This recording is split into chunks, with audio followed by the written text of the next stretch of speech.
Women of Wisdom.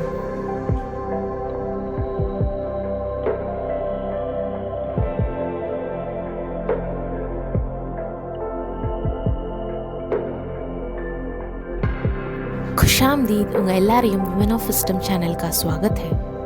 Restaurant போனாலே நம்ம காமனாக ஆர்டர் பண்ண டிஷ்ஷில் பன்னீர் மசாலாவும் ஒன்று இருக்கும். இன்றைக்கி அதே மாதிரி எப்படி செய்யலான்றதை பார்ப்போம் வாங்க. ஒரு கடாய் இல்லாட்டி ஒரு குக்கர் பேன் எடுத்துக்கோங்க. அதில் ஒரு 3 டேபிள் ஸ்பூன்ஸ் நான் ஆயில் யூஸ் பண்ணியிருக்கேன்.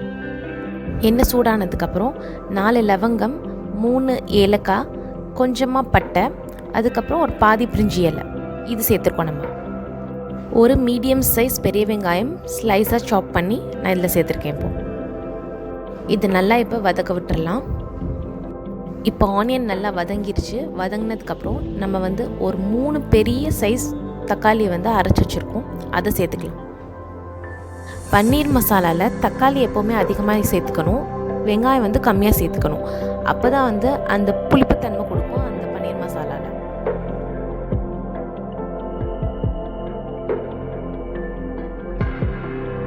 தக்காளி வதங்கிட்டே இருக்கும்போது அடுத்து நம்ம சேர்த்துக்க போகிறது கறி பவுடர். இது ஒரு 2 டேபிள் ஸ்பூன் நான் யூஸ் பண்ண போகிறேன்.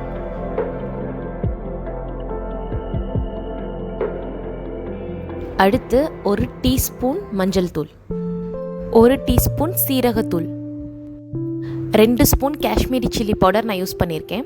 அந்த வைப்ரண்ட் ஆரஞ்சு கலர் கொடுக்குறதே இந்த காஷ்மீரி சில்லி பவுடர்னால தான். உங்களுக்கு சாதா சில்லி பவுடர் யூஸ் பண்ணாலும் யூஸ் பண்ணிக்கோங்க. நீங்கள் ஃபுட் கலர் ஆட் பண்ண வேணாம்னு நினைக்கிறவங்க காஷ்மீரி சில்லி பவுடர் கண்டிப்பாக யூஸ் பண்ணுங்கள். அதில் தான் அந்த ஃப்ளேவர் ரொம்ப நல்லாயிருக்கும். இப்போ இதை நல்லா மிக்ஸ் பண்ணி விட்டுக்கலாம். நம்ம கொஞ்சம் அந்த எண்ணெய் திரிஞ்சு வர டைமில் நம்ம இப்போ உப்பு சேர்த்துக்கலாம். உப்பு சேர்த்ததுக்கப்புறம் நல்லா மிக்ஸ் பண்ணி விட்டுக்கலாம். எனக்கு பன்னீர் மசாலா திக்காக இருக்கணுன்றதுக்காக நான் இப்போ ரெடிமேட் டொமேட்டோ பேஸ்ட் யூஸ் பண்ணுறேன். நீங்கள் டொமேட்டோ பியூரி செஞ்சு வச்சுருந்து அதை யூஸ் பண்ணாலும் நீங்கள் யூஸ் பண்ணிக்கலாம், அது ஆப்ஷனல் தான். நான் ஒரு 2 டேபிள் ஸ்பூன் பேஸ்ட் இதில் ஆட் பண்ணியிருப்பேன். இப்போது இதோட கன்சிஸ்டன்சி திக்காக்கிறதுக்காண்டி.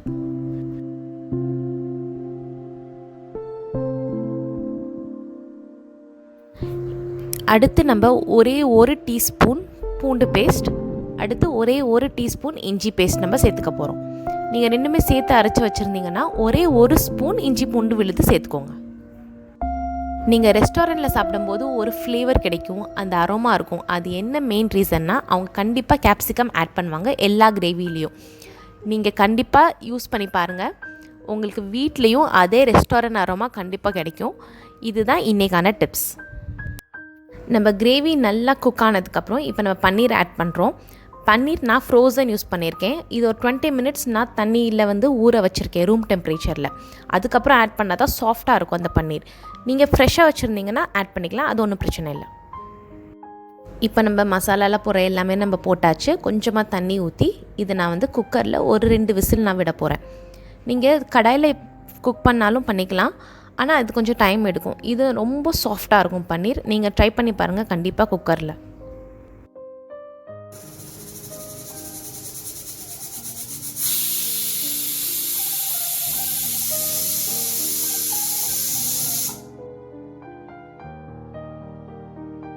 ரெண்டு விசிலுக்கு மேலே வைக்காதீங்க, இல்லாட்டி பன்னீர் எல்லாமே அப்படியே குழஞ்சி போயிடும்.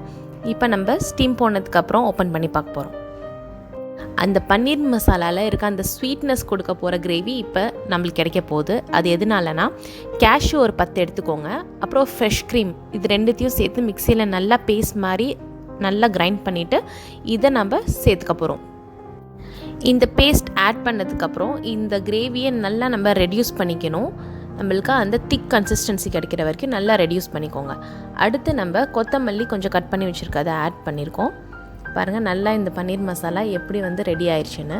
இப்போ கடைசியில் ஃபினிஷிங் டச் கொடுக்க போகிறோம். கசூரி மேத்தி இருக்கு இல்லையா, அதை நல்லா ட்ரையாக இருக்கிற கசூரி மேத்தியை பவுடர் மாதிரி பண்ணி இதில் சேர்த்துக்கோங்க. அடுத்து நம்ம ஃப்ரெஷ் க்ரீமில் மேலே போட்டு சர்வ் பண்ணால் அந்த ரெஸ்டாரண்ட் ஸ்டைல் பன்னீர் மசாலா உங்களுக்கு கிடைச்சிரும்.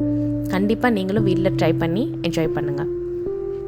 நீங்கள் வீட்டில் செஞ்சு பார்த்துட்டு எப்படி இருந்துச்சுன்னு கமெண்ட் செக்ஷனில் எனக்கு லீவ் பண்ணுங்கள். இந்த வீடியோவை நீங்கள் பாதியில் ஜாயின் பண்ணியிருந்தீங்கன்னா கவலைப்படாதீங்க, டிஸ்கிரிப்ஷன் பாக்ஸில் இந்த ரெசிபியோட ஃபுல் டீட்டெயில்ஸ் இருக்குது. For more videos and updates, subscribe to Women of Wisdom channel. Hit the bell icon, like, comment and share. Thanks for watching. Close பண்ணுறதுக்கு முன்னாடி பிளேலிஸ்ட் கிளிக் பண்ணி அடுத்த வீடியோவை என்ஜாய் பண்ணுங்கள்.